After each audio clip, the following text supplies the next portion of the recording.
Hindi. Actually, may ibang mga patients na may ganon at may nagre-report. May nagreklamo na ba? Yes, meron nang nagreklamo. Pero ang case ni Josie is the worst case. Pinakamalala. According to yung ibang doctors na kinonsulta namin who must syempre remain anonymous kasi may doctor-patient confidentiality. They could disclose to us, however, that there have been at least 2 cases in Quezon City on the same matter, on hydrogel, butt implantation, inflammation, and infection. Same clinic, Ginaguma. Yes.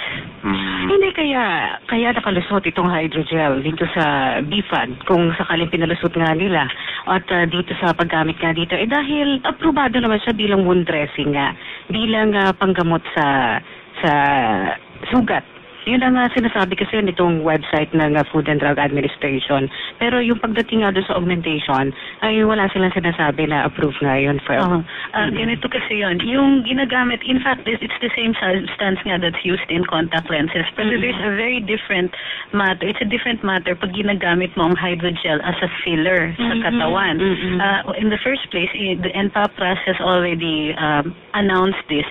Hindi na ginagamit ang hydrogel precisely kasi nagmamigrate siya. So, ibig sabihin, pwedeng ilagay yan sa puwet mo, pero pagising mo isang umaga, nasa tuhod mo na. Gumagapang siya. In fact, si Miss Marcio, hindi siya nakakontain dun sa Yes, mula sa puwet, pumunta na sa groin area. Yes, some of them went to her groin. Makalap na. Yung iba nasa hita na niya. At hindi ba natatanggal ang lahat? Maabot. Hindi mo matatanggal dahil bika na nga sa patalastas ng Bello Medical Group, ito ay permanente. So permanent, kapag kumalat yan, permanente na nasa katawan mo. kung kumalat na yan, paano mo? Kung umabot sa puso mo yan, paano mo tatanggalin yun? Because if it's an alien substance talaga na nasa ating katawan, syempre, magre-react yung ating katawan dyan. At saka wala siyang container. Hindi siya gaya ng ibang breast implants. Naka-contain siya. Isang packet siya ilalagayan sa katawan mo. Ang hydrogel, walang container.